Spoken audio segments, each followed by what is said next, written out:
So if you could change 3 cultural norms to make it easier to feed our kids in a more healthy way, what 3 would you choose? I would get rid of the idea of kid-friendly. I hate that term. Like, despise it. I hate the idea of kid-friendly food. I hate the idea of kid menus. I think that is setting our kids up to say, well, you're only allowed to like these 5 foods, right? You're only allowed to like chicken nuggets, mac and cheese, pizza, buttered noodles, and French fries, right? Like that's what we're telling kids by saying, we're at a restaurant, these are your 5 options because these are kid-friendly foods. Right. And I think that right off the bat is doing us a serious disservice. So I think I would love to see kid menus go away and restaurants offer a kid-sized portion of anything on the menu. That would be, for me, Totally. That would be like a game changer. And I'll tell you, some restaurants will do that. If you ask, some restaurants will do that. I now have 3 kids, so we typically just get like 1 adult meal and they all share it. But even up to that point, like my kids, my husband and I would order like an extra plate, or we'd order an appetizer and we'd share our food with our kids. That is like one place where we're, again, just telling our kids, like, these are your options, only pick from these options. So then why are we surprised when on a Friday night when we say, what do you want to have for dinner? Our 5-year-old is saying chicken nuggets and mac and cheese. Well, those are the only options we've given them. That's the only content we've given them right. to pick a choice. We didn't tell them they could eat anything else or that they would like anything else.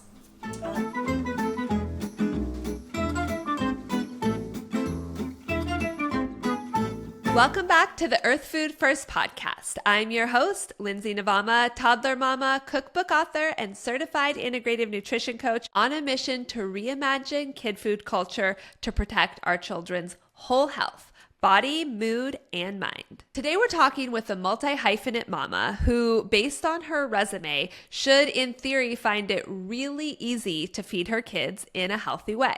After all, Megan Ferney is a professional chef and registered dietitian. So you'd think that between her epic cooking skills and deep nutrition knowledge, raising healthy eaters would be a breeze. But even with all of Megan's training, feeding her kids the way she really wants to still feels hard. Why? Eating real whole foods is literally one of our most basic and primary needs. So why has it become so hard to feed our kids in a way we feel great about, in a way that truly supports their mental and physical health? Today, we're here to answer that question and discuss what we can do collectively to adopt new cultural norms around feeding our kids to make this whole enchilada feel a whole lot easier. After our chat with Megan, you'll walk away knowing more about why the current kid food culture makes it harder to feed our kids well and what we can do about it. Guidance on feeding neurodivergent kiddos to support their whole health. Megan's top tips for making food that's both nutritious and delicious. Increasing your cooking confidence and being a foster parent and ways to support foster families. So now I'd like to welcome today's guest, Megan Ferney, who in addition to being a chef and registered dietitian, is also a professional photographer and foster, adoptive, and biological mama to 3 amazing children and a soon-to-be podcast host. After spending years in a professional kitchen, Megan decided that she wanted to not only cook healthy food, but also teach people to make healthier eating choices for their own families. Megan's background includes recipe development, as well as counseling families of neurodivergent kids with food allergies and food sensitivities. She now shares her passion for food and nutrition on her blog, Peas and Pixels, and provides nutrition education for the foster care community. Megan takes a holistic approach to raising her children and believes that we can live to eat and also eat to live. Megan, hello, and thank you so much for being here on the podcast today. Thank you so much for having me. I'm so excited to talk to somebody who's equally as passionate about feeding kids as I am. Yeah, after our first conversation, I got off the phone and literally felt like I had met like my spirit mama. I was just like everything you said, I was like, yes, I feel the same way. And I think 2 things really resonated and really stuck out that I just want to call out in the beginning here. So you have this really fun vegetable poster behind you. Can you just tell people what that is? Because I love it so much. I do. It is literally my favorite thing in my house. It was actually a housewarming present from a girlfriend of mine who's also a nutritionist. And it is a dynamic, like, huge poster of all the vegetables, and it like branches off. So it tells you like the root vegetables, and then it branches off. It's like a family tree for every vegetable you could possibly imagine. And it's the focal point of my dining room, and I love it. I love it. I love that so much. Like that is what it looks like to celebrate vegetables in your house, in your kitchen, as a piece of art. So yes. I love that. And my kids talk about it all the time. They talk about, like, now that they're learning vegetables, they are like, hey, I see a pumpkin, and hey, I see a potato. So it's a great talking point for my kids. I love that. I feel like you could like recreate those and sell them on Etsy as part of your platform. So you also have this great belief that it's possible to live to eat and eat to live. And when I read this, it made me so happy. And I'll tell you why. I was born into a foodie family, and we like love to cook, and we were always like at breakfast on vacation, we were talking about where we were eating lunch, and we are people that like live to eat. But I have also found times in my life when I'm like, is that okay? Or because you have all the people who are like, food is fuel, count your macros, it can cause all these problems, which I know is also true. So to hear someone that's a registered dietitian and a chef say that they can both exist, it just felt so good. And I'm just excited to hear more about your philosophy and like how you implement that in your life. But how did that like belief come into play? Thank you. I too grew up in a foodie family. I grew up in a foodie family, and even now as a dietitian, I think people always think I'm going to be like the food police and tell them like all the things they cannot eat. And I always like to tell people I was a chef before I became a dietitian. And I understand that food is a really integral part of how we celebrate life. It's how we find enjoyment in our day-to-day. It's how we socialize with our family and our friends. And so I think food is really, really important, but I think we can enjoy it and have those like foodie moments where we plan vacations around food and things like that, but then also make sure we're nourishing our bodies at the same time. Like those things can coexist. And I think we really aren't taught that. Yeah, I agree. We aren't. And I think if it takes so much pressure off to say, as Dr. Becky would say, like, two things can be true, both things can be true. So you're someone who really fully embraces a multi-hyphenate life as a registered dietitian, trained chef. You're also a photographer, mama, and foster mama. Tell me, like, how has your very unique kind of education and unique skill set that you've developed shaped how you choose to feed your kids? So I think, being a registered dietitian, when you go to school to become a registered dietitian, it's a very limited scope of what they're teaching you. And it's very medically nutrition therapy based. There's not really a whole lot of education on like how to eat and how to feed people. And yet that's the number one thing we do as dietitians, right? We teach people how to eat and how to eat well. And so there seems to be a gap, I think, there. So for me, that's kind of where the culinary education came into play. The culinary education came with zero nutrition information. I remember the first 2 weeks of culinary school, I was so excited, and I got physically ill because I had never eaten that way. I grew up in a house with no butter, no salt, no sugar. And so I grew up in a super health conscious household. So when I got to culinary school and I was eating all this stuff, my body like physically didn't know what to do with it. And so I was so excited to get to like my culinary nutrition class, and they took the beef out and substituted it for fish and took the dairy out and gave me soy milk. And I was like, this isn't it, guys. We're missing something here. And then I got to nutrition school, a dietetic school, and then that also felt like it was missing something. It was like, we're teaching a really small subset of information that's great in a clinical setting, but like this doesn't apply to the average everyday family, the average everyday person who's struggling with weight loss or struggling to feed their families well, or whatever that may look like. I remember I got in a fight with one of my professors because she was telling me that you didn't lose any nutrients by cooking your vegetables in a microwave. And at that moment I thought, okay, this is clearly not where I'm going to learn what I really want to know about nutrition. And so I took my degree, I took my credentials, and like really dove in for my own self-education on how to really teach and learn the nutrition that I believed in, that I grew up eating, and then be able to share that with my family. And nowadays there's so much information out there. There's so much knowledge out there. I think you kind of comb through it to figure out, what's true and what works. But for me, I just wanted to do something better. I wanted to do something more. It didn't make sense to me. Here we're teaching chefs, the people who are cooking for everyone in this country, and we're not teaching them anything about nutrition, right? And then we're teaching dietitians about how to basically help people when they're already sick. Right. So to me, there was this huge gap where we weren't actually teaching anybody like preventative medicine, but also just preventative health when it comes to like eating and how food can actually be nourishment for our bodies. That just gap it was a huge gap. It just didn't exist. And so that's really where my inspiration comes from, like what I want to do and how I want to educate people, is really combining those two things together. And that's how I look at feeding my own family for sure too. That's amazing. It's like the delicious plus nutritious. It's such a winning combination, but to your point, it's so disparate, the education you can get around it. So I think that's where like the health coaches of the world and like people like yourself that are doing their own education process we're putting together the puzzle pieces. So you said, I just want to touch on, you grew up in a household with like no butter, no sugar, like very different, it sounds like. Yes. How did that affect your relationship with food? So, that's a really interesting question. I don't think about it very much. So we definitely had no processed sugar in our house growing up, and no salt. So for me, I think normal food tastes good and doesn't taste salty. And if I eat out, things taste really, really salty to me. We had butter on, like, if we made Christmas cookies or things like that, but it was very sparing. I think for me, the way I grew up, food tastes great because it's not masked by sugar or salt. It just tastes like food. So for me, that became normal. I don't ever remember there being conversation about food. There was never like an overwhelming, like, this is healthy, this isn't healthy. It was just, this is what we eat, this is how we eat. There was never really any focus necessarily on like healthy eating. It was just, that's just how we ate. I didn't know any different. And that's pretty much how I've raised my kids. I do remember as a kid, like, I would get picked on for my like healthy lunch because I would have like a cucumber sandwich on whole wheat bread or a whole wheat pita with like fruit, as opposed to like the kid who had like the bologna and American cheese sandwich on white bread.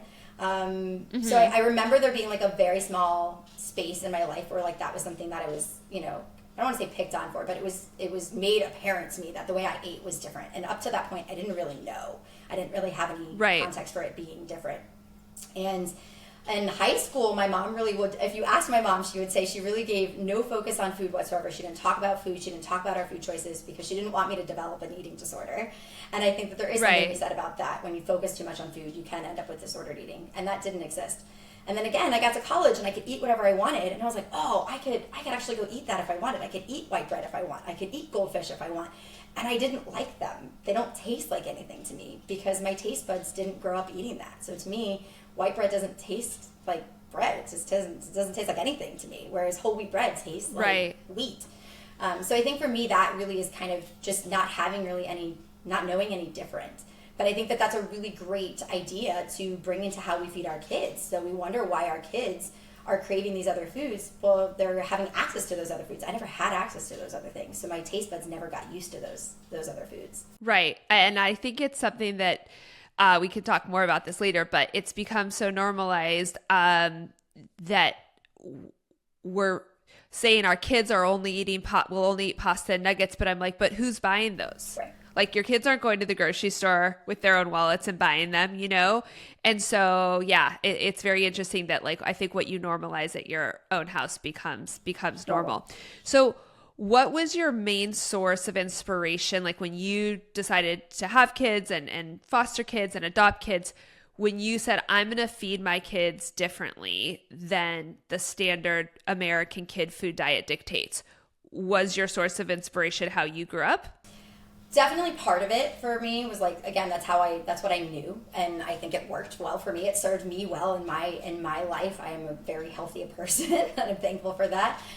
I think though also, especially as I got into the medical field, I was looking around and there were just so many sick people, and we are seeing a rise in every chronic disease across the board, everything from heart disease, diabetes, hypertension, asthma, allergy, depression, ADHD, autism, like every single thing we are seeing a rise in across the board. And to me, that just doesn't make any sense, right? Like, we have more access to information, more education than ever before, more technology than ever before, yet we're sicker than we've ever been. And I didn't want my kids to be part of that statistic. I didn't want to be part of that statistic. I wanted as much life with my kids as possible, and my kids to have as much life with me as possible. And so it just didn't make sense. I mean, we're currently raising the first generation of kids that will live shorter lifespans than any generation before us. Like, that should tell us that we aren't doing something right. Yeah. So why not look back at the past generations and see what we did differently then that we're not doing now, and try to go back to that? Mm-hmm. Yeah, we need to roll back to a much simpler time in so many ways, and that includes, I think, food and nutrition and how we feed our kids. So you have this beautiful education as a registered dietitian. So you also know what good food tastes like. Can you share with our audience some of your top tips, maybe 3 top tips or something for making food that's both nutritious and delicious? Yeah, garlic and onions. Okay. Is at the top of that. Garlic and onions. I put garlic and onions in everything, and I think people don't know how, I think people like baseline just are scared about cooking with especially something like garlic. They get a little worried. They don't know what to do with it. I put garlic and onions in everything, and I think that is a huge thing. I'd say a really small thing is to switch out dried herbs for fresh herbs. So something else that I feel like sometimes it's really, really intimidating for people, but can make such a huge difference in the way people think about food and the way food tastes. So if you're using a dried herb that's been in your cabinet for like a half a decade, I don't care what you put it in, it's not going to taste as good as the fresh stuff. And fresh herbs are readily available at every store nowadays. They're easy to grow on your back porch or your patio. So I think switching out for like fresh herbs is a huge thing. I'd also say to challenge yourself to make something from scratch, right? So we're in like the sourdough era where everyone is baking their own bread, which I think is amazing. I'm not a baker. I'm a chef. I don't bake. I don't make my own bread, in full disclosure. But I think there's a lot of places where you can make something from scratch and you'd be shocked that it tastes better and that it's not hard to make at all. So I was recently listening to something the other day, and they were talking about how salad dressing is like the easiest gateway to learning how to make things from scratch. And I loved that idea because salad dressing is something that is full of chemicals and additives and high fructose corn syrup and all kinds of other preservatives that we really shouldn't be eating. And yet salad dressing is super easy to make. So it's literally typically like 4 or 5 ingredients. You put it all in a jar, you shake it up, you put it in your fridge. It doesn't require any kind of big kitchen equipment or, specific recipes or measuring or anything like that. You can kind of just like wing it and put it all in a jar and shake it up, and it works great. And it works as a salad dressing, or it works as a sauce, or it works as a marinade. So that would be probably the other thing I'd say is like, just start small. Like pick one thing to make from scratch, because once you start making things from scratch, you realize how much better they taste. I think we still hear health food and most people think cardboard. Right. Right? Like that's the general consensus. People are like, oh, if I'm going to eat healthy bread, it's going to taste like cardboard. If I'm going to eat healthy, crackers, they taste like cardboard. And some processed healthy food still does taste like cardboard because it just hasn't gotten there yet. But if you're making things from scratch and you're using whole, real, fresh ingredients, healthy food doesn't have to taste like cardboard. It can just taste like food. Yeah, I think we need to rename healthy food. We should just call it like whole food, right? Like it's like whole, it's like beautiful. And yeah, healthy food kind of has this stigma that I think is starting to, in some circles, like, disappear a little bit. But I loved what you said about the fresh herbs. I have a whole veggies first guide, and it's all about like how to make vegetables actually taste good, because no one wants to eat vegetables that are like boiled and overboiled and bland, and no one does. Like adults don't and kids don't. And I think seasoning is such an important part, and it doesn't have to just be salt, to your point, like the fresh herbs. But when we season our kids' food and learn how to season our own food a little bit and understand kids can absolutely like garlic and onions. Like as you were saying that, I heard all my mom friends being like, oh, my kids don't eat garlic and onions. Like, love you guys. Right. Love you guys out there. I'm not making fun of you, Right, but they do. Your kids can tolerate it. You just like have to start cooking with it. They cook with it in restaurants and so forth. But seasoning our food simply goes so far to make a carrot, like drizzle a little balsamic on it, and it's all of a sudden your kid's like, what is this? This is crazy and wild and fun. Well, and I think we lost that in the diet culture, because the diet culture tends to say, if you want to eat healthy, you have to eat something really plain and bland. simple. So you're going to have a plain piece of grilled chicken and a plain potato and plain carrots or plain broccoli. But garlic and herbs and all of those things bring really great nutrient properties and vitamins and minerals to our food, and they bring taste and they bring flavor. So, and I think it's interesting that people are always so scared to give their kids flavorful food, whereas if you're really adventurous, like kids actually tend to prefer the things that are like super a little on the more spicy side or a little bit more flavorful. That's why they like restaurant foods. That's why they like packaged food, because they are more flavorful than if we're cooking something from a very bland, like this is child safe perspective. Right. Yeah. And that is like one myth. If you walk away with nothing else from this episode, let's stop saying that kids only like bland food, because it's Not true. Like kids in Korea are eating kimchi when they're like 3 years old. And I promise you, kimchi is not bland. But their taste buds need to be taught to tolerate these bold flavors. And unfortunately, in America's, in our just cuisine, American food, it lacks a lot of the other flavors besides like kind of maybe salty, fatty, and sweet. But we don't have those bitter flavors. We don't have those super sour flavors that Thai food has, right?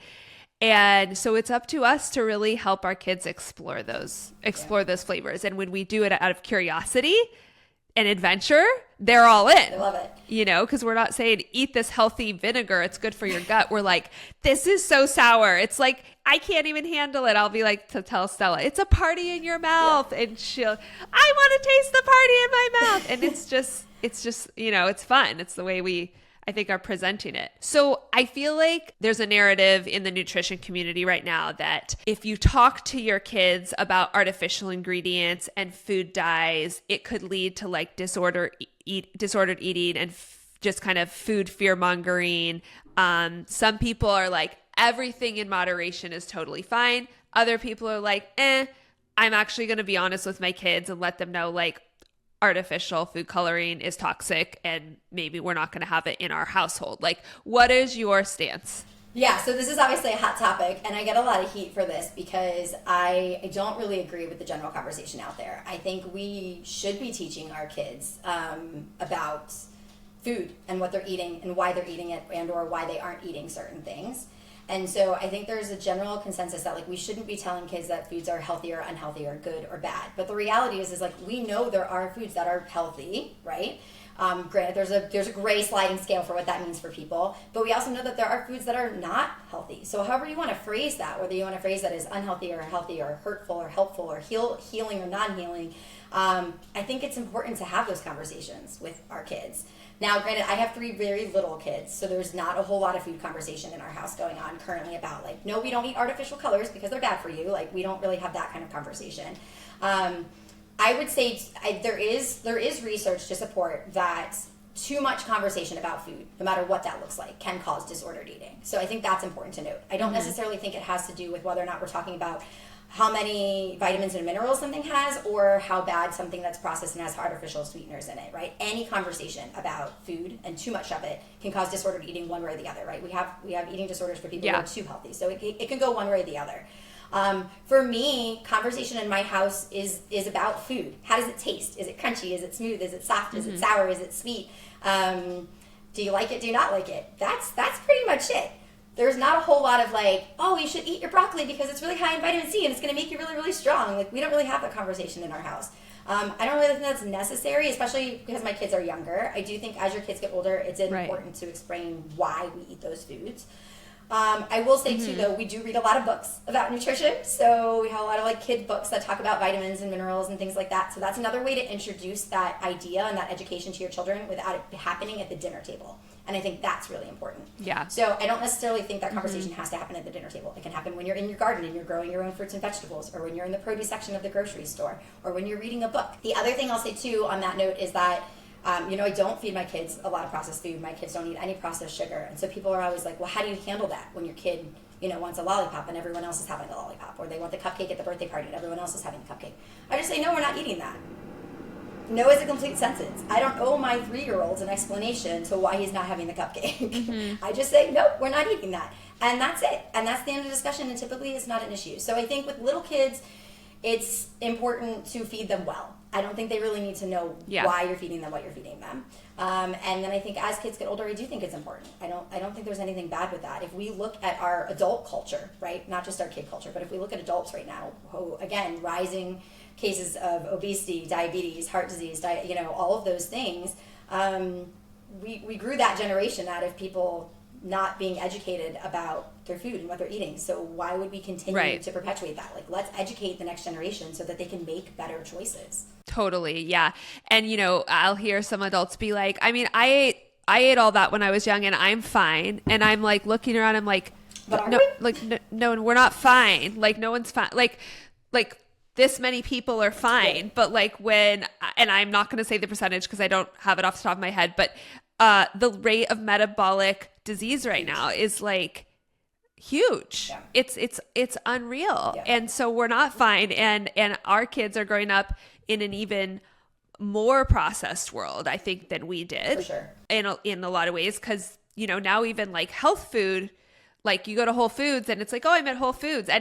Is anything healthy? Like obviously not, it's just more and more processed packaged food. So yeah, sticking to the whole food for the most of your diet. I always say, look at your grocery basket, fill it with 3/4 real food. 1/4 can be from the factory, but let's make 3/4 from the farm. And if you just remember that, it's like, you don't have to think about all the other stuff. So when I talk to a lot of moms and dads, caregivers, they just feel too busy to cook whole foods on a regular basis, right? We lost cooking as like a prideful art a long time ago. That's another podcast, but you're very busy. You have 3 young children. You work outside the home. You're launching a podcast. You support other foster care families. What does a typical week look like in your house of getting nourishing food on the table? Yeah, I love this question because I get asked it all the time. Like, how are you doing it? Like, how are you making it happen? And the first thing I will say is it's a priority, right? So we can make the time for anything we prioritize. So I think the number one thing I always hear people say is they just don't have the time, right? So like you said, I've got 3 kids. I work full time. I don't have a whole lot of free time either.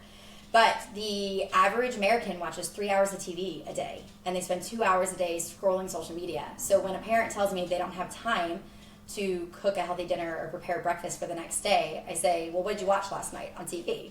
So truthfully, in full transparency, I don't watch TV. I just don't watch TV. And so after I put my kids to bed at night, that's when I prepare lunch for the next day. That's typically when I prep dinner for the next day. And then if I'm going to make any breakfast items for the next morning, that's when I would do that as well too. And so I do meal plan. That's how I keep my sanity. I don't know how some people can just like wing it. That's not me. I am a meal planner. So typically at the beginning of the week, on the weekend, I sit down, I pick out like 5 to 6 dinners we're going to eat for that week. I go to the farm, I pick up my vegetables, I go to the grocery store, I get whatever I need. And then I try to get as much of that done. I take a couple of hours. I know you do this as well too. I take a couple of hours to kind of prepare as much of that stuff ahead of time as I can to make it more of like an assembling dinner later on in the week as opposed to like making dinner from scratch. Same thing for breakfast. Like we'll make a batch of pancakes or a batch of muffins or a batch of waffles at the beginning of the week and then reheat them for my kids in the morning so that they're having a solid quality breakfast that's not packaged. But I'm not waking up at 4 a.m. making homemade waffles every day. Right. Yes, right. You're doing it strategically. Right. And I think the other thing I'll note on this topic too is that, a lot of parents aren't feeding their kids what they're eating, and that makes it harder. So it's hard enough as a mom to come up with like 5 meals a week for dinners plus breakfast plus lunch ideas and snacks and feel like you're giving them a good variety and they like what you're giving them and all that kind of stuff, right? And they're getting enough nutrition. And then if I was a parent and I also had to make 2 different meals, if I had to cook something for my kids and cook something for my husband and I, like that's just doubling the work. So I think making sure that everyone in your house is eating the same way also makes that a lot easier. Yes, and doing that also is such a service to your kid to help them expand their palate, because a lot of parents, it's like if they are cooking their own food, then what gets processed? It's, but I'm just going to defrost the kids' nuggets and fries because obviously we're not cooking 2 full separate dinners. And I'm like, you don't have to. Just stop doing it. And yes, your kid might be a little grumpy for a couple weeks, but I just can't say it enough. Whatever we normalize becomes normal. And so take the burden off yourself and start helping your kids learn to eat the food that you're eating, So for parents and like caregivers who maybe they want to cook more meals, but they are not super kitchen confident, do you have any tips for them to increase their overall cooking confidence? Yeah, I love this because I think this is a really big struggle for a lot of people, because if you weren't taught to cook, then you don't know how to cook, right? It's a learned skill. And it also, I want to just say that it's scary because we're not cooking. This generation isn't cooking, so then we're not teaching the next generation how to cook either. Yeah. So we're just going to perpetuate that problem either further down. So I say for everybody, start small. Again, you don't have to make everything from scratch starting today. Pick maybe one thing to tackle. Start just salad dressing. A good rule of thumb I tell people, most people tell me they don't have enough variety. They feel like they have the same meals in rotation, right? They have their 5 solid things they make for their family. That's what they know how to cook. That's what they know how to cook well. So I always tell people okay, so once a week, pick one new recipe. All right, pick one new recipe to try, and if it's a success with your family, then you get to add that into the rotation. So 2 months from now, you've got 40 recipes in your rotation that you feel confident that you can cook instead of 5. Right. And you did it one at a time. So it doesn't feel like this huge, like I have to teach myself how to cook from scratch, right? Yeah. And nowadays, again, there's so many resources. There's so many Pinterest boards out there for easy family recipes. There's YouTube videos to learn how to cook. That I think is like, there's a lot of stuff out there. So just start small as opposed to being like, this week I'm making 6 new things. No, it's not going to go well. Like that, you're not going to do well at that. Nobody's going to do well at that. So pick one new recipe and try that and just start there and start really basic. There's tons of really great, very easy, simple recipes out there that are not super intimidating to make, but it's a learned skill, so you have to teach yourself. Yeah, you do. And I mean, you do and you don't, though, because now, to your point, we have so many resources online. It's like, almost overwhelming. But I recently have started following a great for like, I am not much of a meal prepper. I do it as sparingly as I can because it's just not in my DNA. I'm not the biggest planner, but I found this site, Prep and Rally. I don't know if you're familiar with her, but she has a great, you can actually subscribe and she will send you exactly what to grocery shop for and what to prep every week. So if you're not, and the directions of how to do it. So it's like we have access to people to help us for free online. And so, it's just, I think the most magical thing and impactful thing you've said so far is you make it a priority. And I was at a dinner party last night and listening to all these women, and many of them like big career women, very, successful women. And this one mom was just like, I frankly just can't do it all. Like I order like healthful food for myself often, like from meal kit companies, but I just don't have time. And something has to give. And she's like complaining. She's like, but my kids only eat pasta and like maybe cucumbers, like pretty much solidly. And I said to her, I was like super respectfully, like at what cost is like at what cost? Cause she was saying it's so much work. And I said, it is a lot of work, but and I was sharing with the table some of the statistics about like 1 in 5 kids being pre-diabetic right now. Like what? Like kids never used to get diabetes, or the uptick of non-alcoholic fatty liver disease in kids, right? Like where they're developing fat around their organs, and you don't have to be obese for that to happen. So you might be looking at your skinny kid who only eats carbohydrates and sugar, and it's like, all right, that's okay for short seasons. But at some point we have to have a tipping point where parents realize that teaching our kids to cook and teaching our kids about eating whole foods and the art of eating essentially is as important as teaching them to read and write and cross the street safely. 100%. You say that all the time, and I couldn't agree with you more, because I think, again, it's something we have to teach. And we've put it at the bottom of our to-do list. Yeah. And even in a time where I think we're hyper-focused on self-care as a parent, right? We're telling moms, like, be hyper-focused on self-care. And I'm not by any means saying you should, like, drown yourself in ridiculous, overwhelming priorities. Right. And to, like, feed your kids well. But I do think that a lot of people could shift the priority for eating well being part of the focus. And as evidenced by, a lot of parents are doing it for themselves. But then they aren't doing it for their kids. Yeah. And that to me is just really interesting. And then you end up with a problem where you've got kids who are picky eaters, who only eat pasta and cucumbers, and it just kind of keeps going. So we have to break that cycle somewhere, and that starts with feeding our kids the way we're eating. Like, I think most adults inherently know like how we should be eating, and we're trying to do that for ourselves, but then we aren't doing that for our kids. And that to me just doesn't make any sense. Right. And the other thing I said to this mom, who, again, she was an incredible person. You could just tell she wanted the best for her kids. And I said, I just, by the way, want you to know it's not your fault. You are a victim of the current kid food culture we're living in that essentially does not make it a priority. It tells us it's okay that our kids will eat healthy later in life, that they're just kids.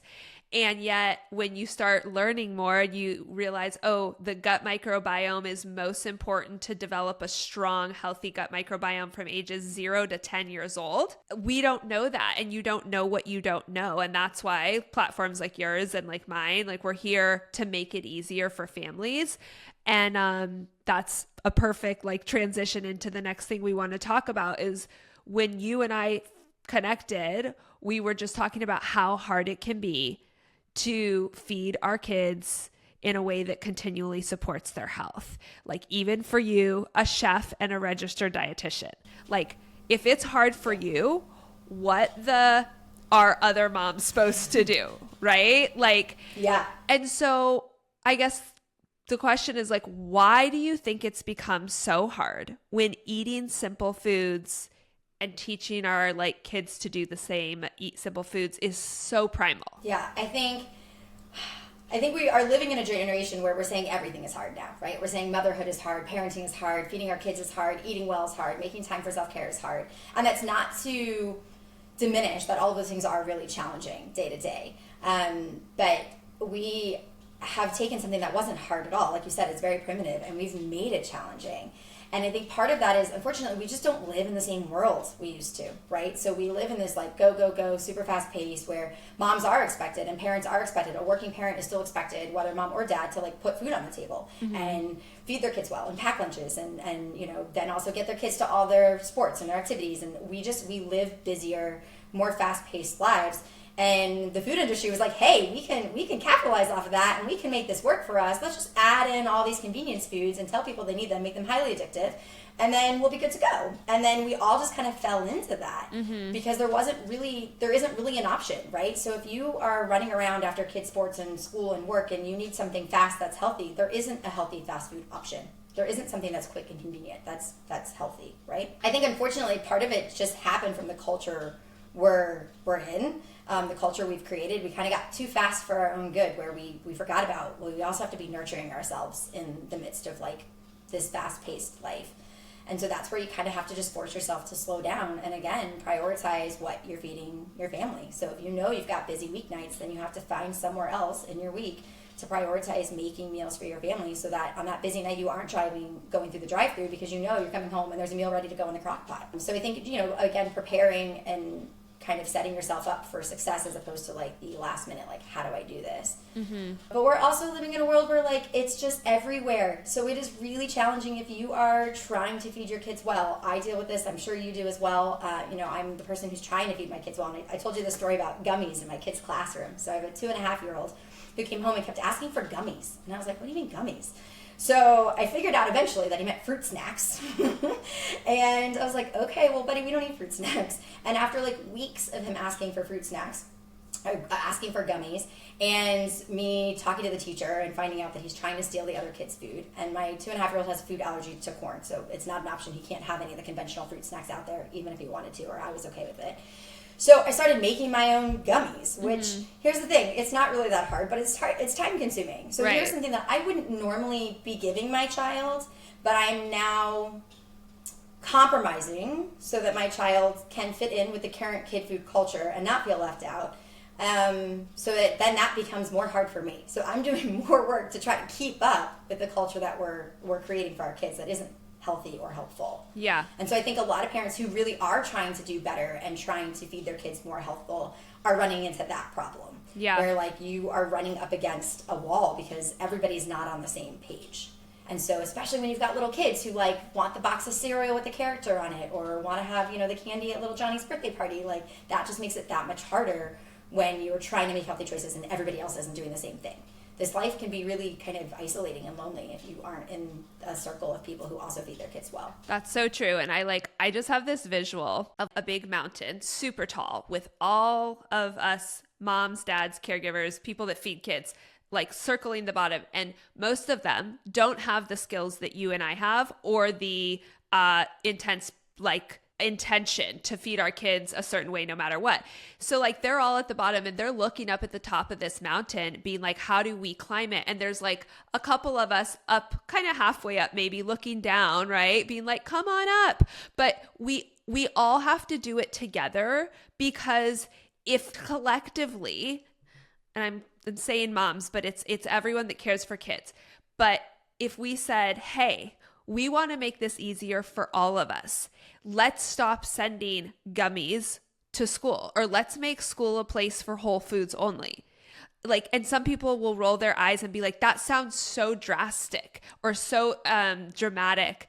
And I'm like, no, what's drastic and dramatic and crazy is that kids under 5 are getting diabetes.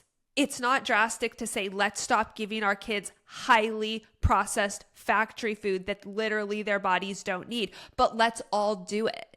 And so then they're like, well, what are they going to eat? Real food? They're going to eat what they always ate, like grapes, like cut up grapes instead of gummies.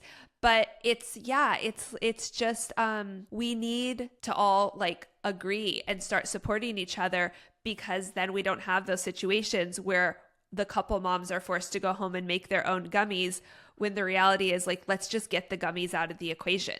So if you could change 3 cultural norms to make it easier to feed our kids in a more healthy way, what 3 would you choose? I would get rid of the idea of kid-friendly. I hate that term.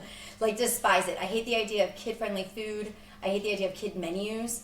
I think that is setting our kids up to say, well, you're only allowed to like these 5 foods, right? You're only allowed to like chicken nuggets, mac and cheese, pizza, buttered noodles, and French fries, right? Like that's what we're telling kids by saying, we're at a restaurant, these are your 5 options, because these are kid-friendly foods. Right. And I think that right off the bat is doing us a serious disservice. So I think I would love to see kid menus go away and restaurants offer a kid-sized portion of anything on the menu.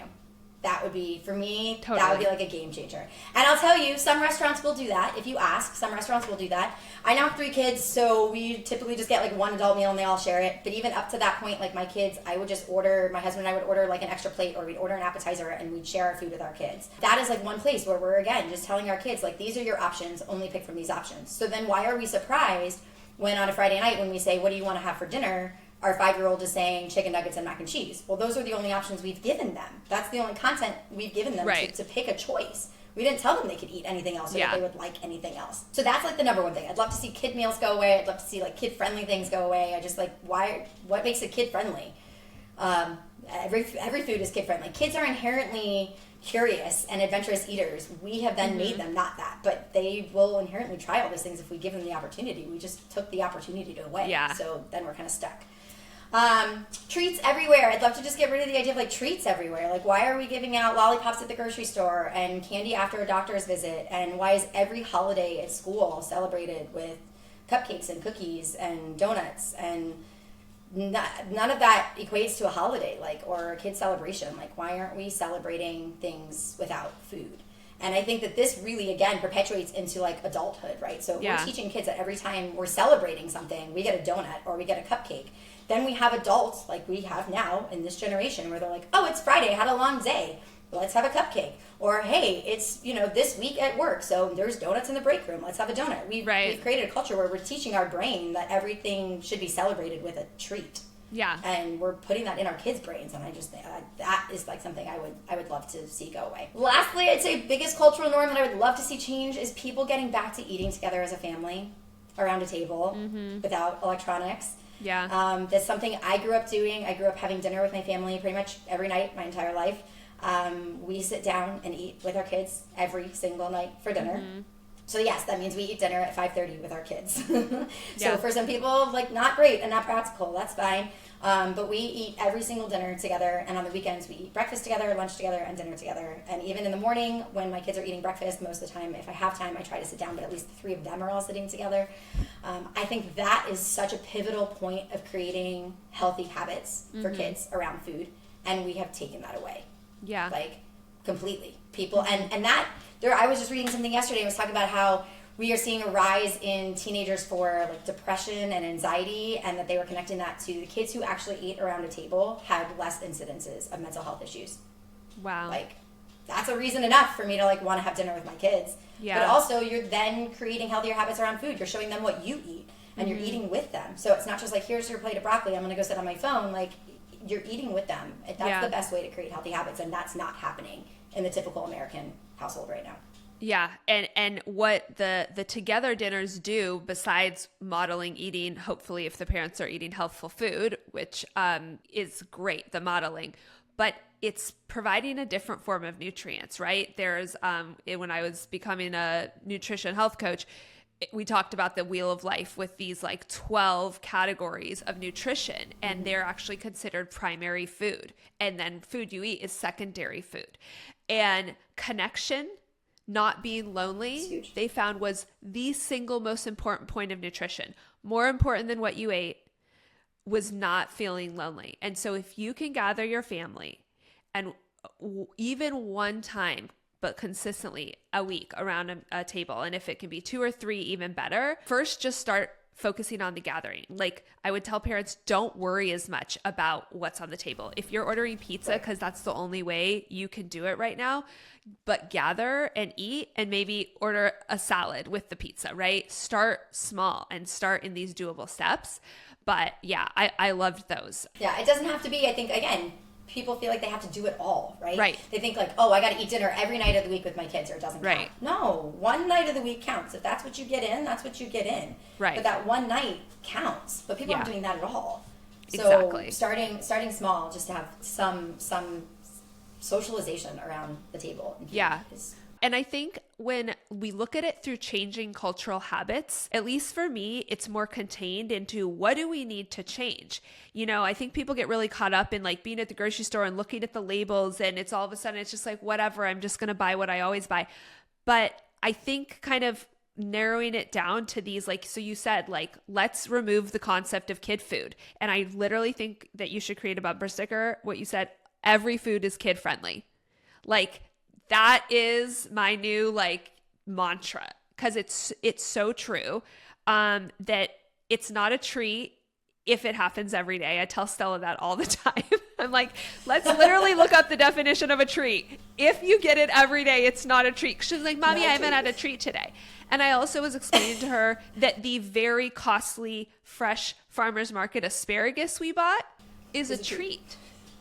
Because it's expensive and it only comes around one time a year. And she was like, oh. And so unwinding that definition of a treat and then the family dinners. I'm going to throw in 3 of my own because this was like the big part of this episode. But serving vegetables first at most meals, which is a French food culture habit that I just want to take from over the pond and plop it down here in America. I can't tell you how much more vegetables our whole family eats. And also just really like consider cooking a skill, like to teach our kids like their lives depend on it, because they do. It's definitely that. And also just assuming kids like everything and showing up with that energy, like never saying out loud in front of them, oh, like Johnny doesn't like mushrooms, not a mushroom lover. Just assume they like everything, show up with that energy, like it's such a game changer. So I think these simple things, if we can get enough people to start practicing these new habits, it'll make a huge difference. I got a huge tie into that I want to share with my 3 kids. Yes. So Please. Salad is something that we would typically say kids don't like, right? Salad is not a Right. kid-friendly food that people would categorize. My 4.5-year-old loves salad, and we started at a really, really young age offering salad. It's something that I grew up eating before dinner, so not with dinner. We eat salad before we eat our main entree. And I've noticed if I give it to him with our dinner, on the rare occasion, he doesn't eat much more of it, but if he eats it first, he almost always asks for seconds. So that's the first thing. But I offered it super, super, super young. But to tie back into, like, you have to expose kids to that, I recently just offered it to my baby for the first time, who's 17 months. And I did a reel about it on Instagram because couldn't have been more perfect, because he put it in his mouth and then he spit it out. And then he took another bite and he put it in his mouth and he spit it out. And I just thought, how many parents would watch this and then say, oh, he doesn't like salad. And then they never offer the baby salad ever again. Right. Now, or at least not till they're 3 or 4. Right. At which point, that by then, you've missed your window, right? Right. So, yeah. But he just got a brand new taste, new texture, like new things going on. Yeah. I wasn't expecting him to be like, yeah, I want more, right? It's a weird thing going on. But that constant exposure is key to, or constant and early exposure is key. And that's how you build a 4.5-year-old. She's like, Mom, where's my salad? Why don't we have salad with dinner? Yeah. So I think that's, you have to put it in front of them. You can't assume they don't like anything, right? Or they won't like anything.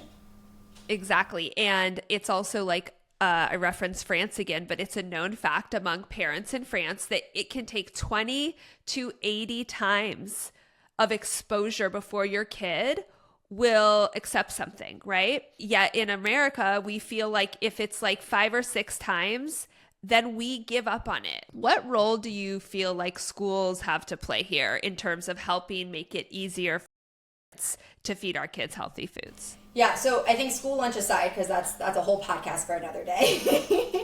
I think, schools in general having some sort of regulation. So I can tell you the school that my kids are at, they do have a no candy rule, which is great. That's amazing. It's a preschool, so that's great. Yeah. But even at the middle school and elementary and high school level, they have a no candy policy, which I think is wonderful. No candy, no Is that soda. a public school? So it's a charter school, so okay. but that's incredible. I think that's a pretty great standard rule across the board, right? Like, so if we could say no candy, no soda in any school, I think that would be huge right off the bat. Yeah. But then you've got kids bringing fruit snacks, which to me are basically candy. So yeah. I think definitely, I would love to see schools play a bigger role in saying like, hey, let's focus on whole foods.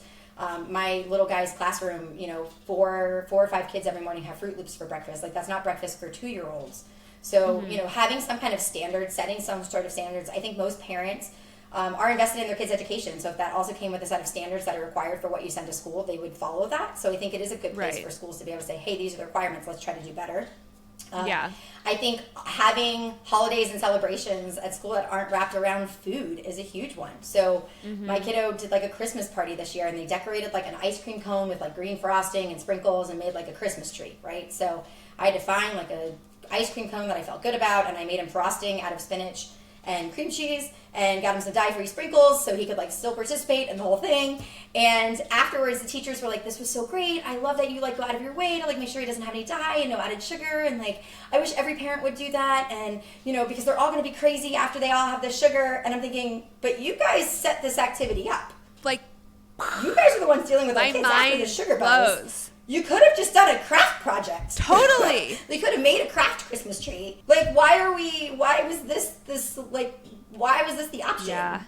Like, and they had like a party, so they had hot chocolate and they had donuts, and they did have a fruit tray and a vegetable tray, so props. But like, why not just have the fruit and the vegetables and get rid of the donuts and the goldfish and the hot chocolate? Because no one's eating the fruit and the vegetables when there's donuts and hot chocolate. Like, no one is. So I think setting a good example, right? So if we could just do better there, and then lastly, I also think that we could be teaching our kids about how to grow food and about gardening and about taking care of our earth and where our food is coming from.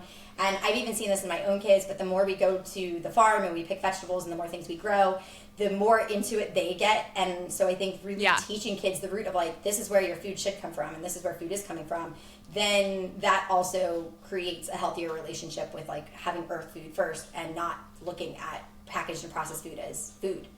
So I think they could do, they could put some education in there for food too. I think that would be huge. Absolutely. So there's an ongoing debate, and I feel like you're such a good person to give a hot take on this, with picky eating. Is it more caused by nature versus nurture? And I only have one child, so a lot of my friends or, people will say, oh, well, you just got lucky. And then I have like photos of her holding leeks when she's like 6 months. I'm like, I promise this wasn't luck. This was like a lot of work, but worth it work. But you're teaching 3 kids how to eat whole foods right now. You also have 2 children that are neurodivergent. So talk to me about this. Yeah. What does it look like? So hot topic for sure. And definitely something I probably don't have the popular opinion on. I think we are causing picky eaters. So I have 3 kiddos, 2 of which are not biologically related to me. I have fed all of them the same, and 2 of which are neurodivergent with sensory issues and things like that. And they're all really great eaters. So my middle guy is definitely a little bit more selective, but he had a very complicated medical start and had an undiagnosed food allergy and some other things that contributed to that. But I think 100% the way we are feeding kids is creating picky eaters. I too have people tell me all the time, well, you just got lucky. And I'm like, no, I worked really, really, really hard to make sure my kids weren't picky eaters. I worked really hard to make sure that they were exposed to as many things as possible.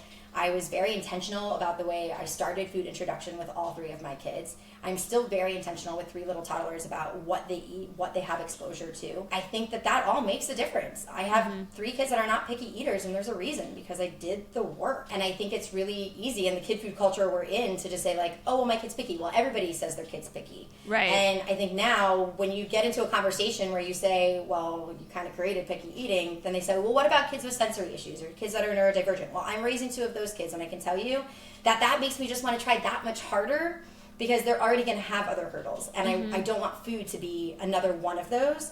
So that means I got to be a little bit more persistent. So maybe instead of taking 80 times to introduce the eggs, it took 2.5 years. But my kid finally ate the eggs. Right. Right? So I think that's a really, really big part, is that we give up. And I think so many parents are letting their kids choose what to eat. And I know you've had a handful of other guests on that have talked about like picky eating and ways to approach that and things like that. But like, we're the parent. Our kids shouldn't be deciding what they're eating. We're supposed to be deciding what we offer them. Right. Now, what they choose to eat out of that is up to them. Right. But if you let a 5-year-old pick what they want to eat every day, they're going to choose chicken nuggets and mac and cheese. Yeah. I'm a grown adult, and if I got to pick, I'd eat a bowl of pasta every day too, if it didn't have any like consequences, right? Yeah. So we can't expect our 5-year-olds, and again, if they don't have any context for other options, if they don't have any context that they could have, salmon and rice, or chicken and sweet potatoes, then they're not going to choose those things because they don't have the context for it. Right. So I do think we are doing our kids a serious disservice by not offering enough variety, by giving up entirely too quickly. And yes, it is challenging with neurodivergent kids, but it is possible. You got to work a little bit harder. I'll tell you, with my neurodivergent kids, there's a lot of novelty. They tend to do better with novelty, right? So a lot of getting them to like foods isn't necessarily about, again, what's happening at the table. Okay. It's about growing food in our backyard. It's about taking them to the farm to go pick food. It's about letting them crack the eggs in the kitchen, like having that involvement where food isn't like, it's in my face, I have to eat it right now. It has a smell, it has a look, it has a taste. For kids that are neurodivergent, all of that can be really overwhelming. Okay. So getting them involved with every aspect of food outside of just what's on their plate in front of them can make a huge difference in getting them to accept new foods. That's an amazing tip. That's such a good tip. And yeah, I feel that the picky eating label has become a scapegoat where parents just like throw in the towel. And again, I'm not blaming. Audience, hear me.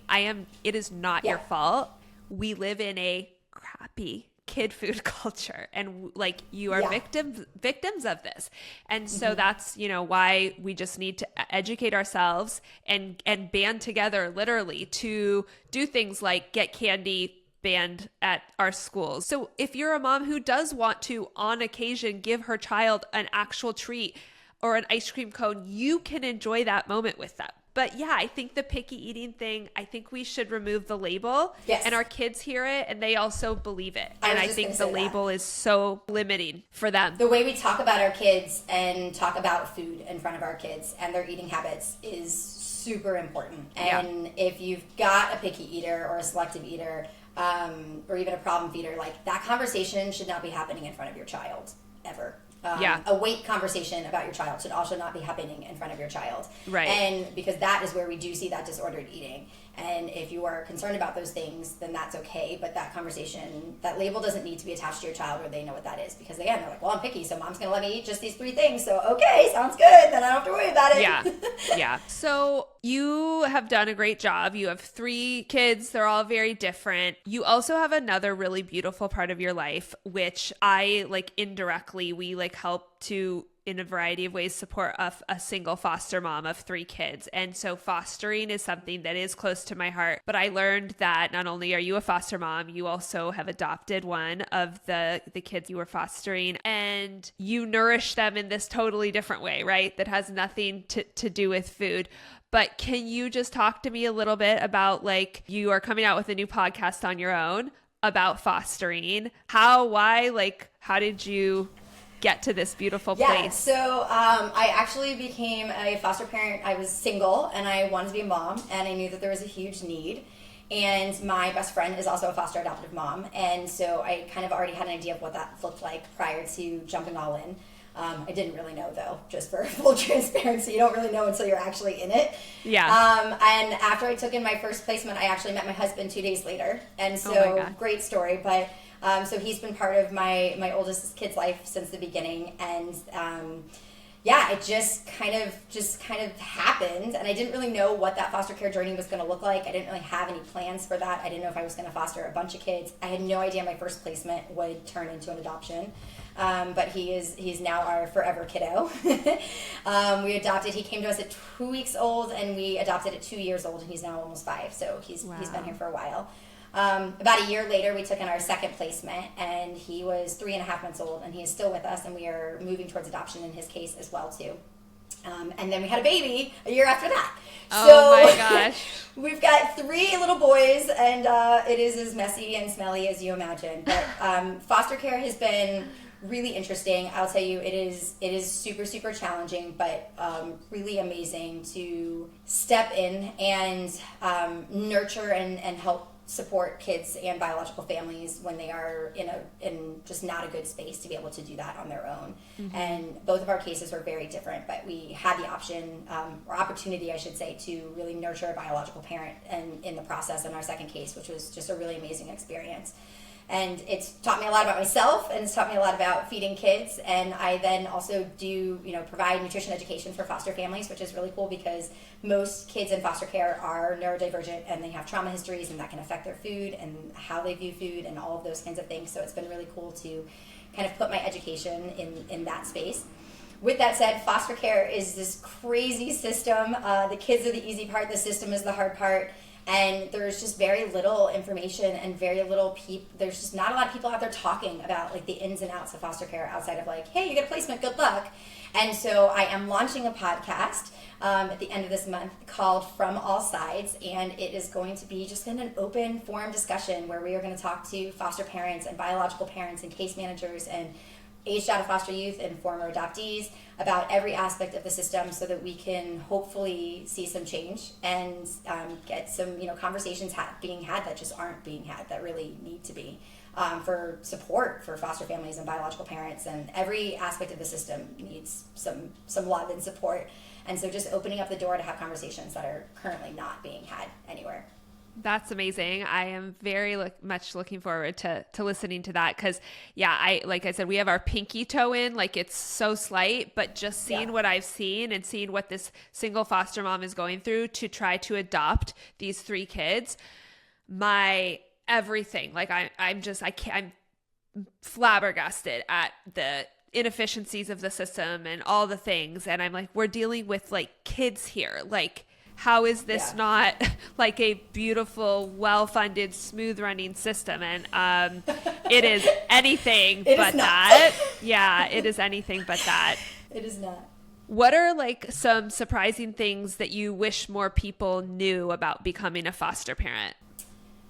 So I think definitely that it's an emotional roller coaster. So if it's something you want to do, fantastic. There is a need for more foster parents, but it is also not for everyone. I will say that is not for the faint of heart at all. Mm-hmm. I think the biggest kind of misconception is that like the kids are all awful, which isn't the case. The system is rough to deal with, and it can be a full-time job on top of raising kids. But I'd say probably one of the biggest misconceptions is that people don't know that you can foster if you're single, you can foster if you rent your home instead of own your home, you can foster if you have other kids or you don't have other kids, there's no age requirement for foster care, you can foster if you work full-time. I think those are kind of the things that get people initially hung up or like, could I do this, could I not do this? I do want to say that like foster care is not for everybody, but there is a huge need. But there is also a huge need for just support in the foster care system. So like what you guys have been able to do by connecting with a foster family is incredible and super important, and there's just as big of a need for that.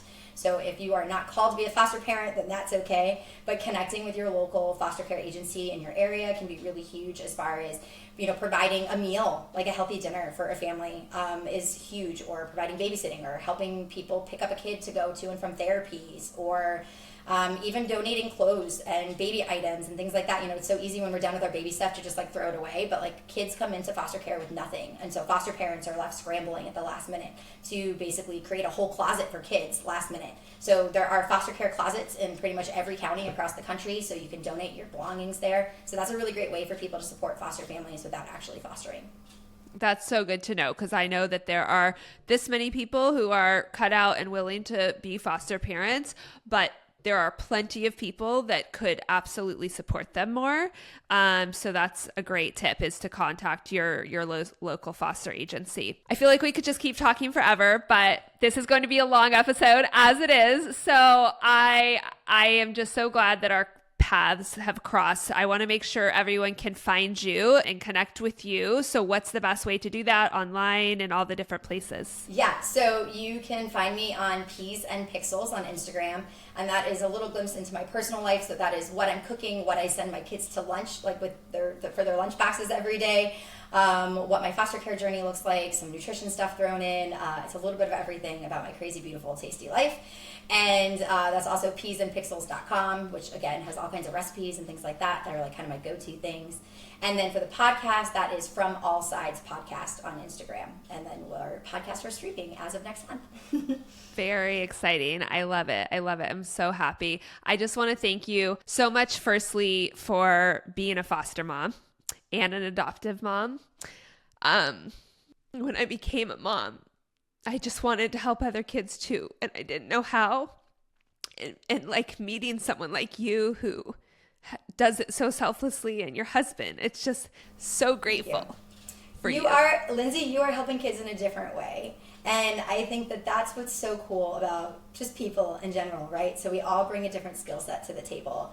And I have learned, even as a dietitian and as a health conscious mom, I have learned so much from your podcast. And I think what you are doing is really great to hopefully start the conversation to changing the kid food culture in this country. Because, oh man, what we're doing to our kids and what we're teaching them now is either going to hurt them or heal them. And the small little things now can make a huge difference for them for their entire lifetime. And that's our responsibility as parents to do better for our kids now. Yeah. And it's so true. And I just want, like, every parent and every caregiver listening to this, the power is within our collective, right? Like, we can change the culture if we start listening to these new norms and adopting them and agreeing in our small little circles. Hey, let's be the moms that, like, we're not going to bring snack to the park anymore, right? Just create these small norms and make it easier for all of us to support each other in this journey, because we're so powerful together. Legislation, yes, we need it, but it's like a 30-year game, and our kids need us now. Yeah. They don't need us in 30 years, you know? So thank you so much, Megan. I am so excited to continue to follow your journey, and just truly appreciate you sharing your time today. Thank you. And as always, a big thanks to you, my friend, for taking the time to learn with us, for questioning cultural norms, and for being bold in the face of change. Until next week, remember, it's less hard to teach our kids to protect the health they have now than to play offense later in life. If you learned something today, it would mean the world for you to follow, rate, and review our podcast and share it with your favorite families. These actions will literally help our show go on. For more Earth Food First goodness, follow us on Instagram at Earth Food First, on our website, earthfoodfirst.com, and make sure to join the Earth Food First fam for access to future freebies, recipes, and more. The link is in the show notes. Bye for now.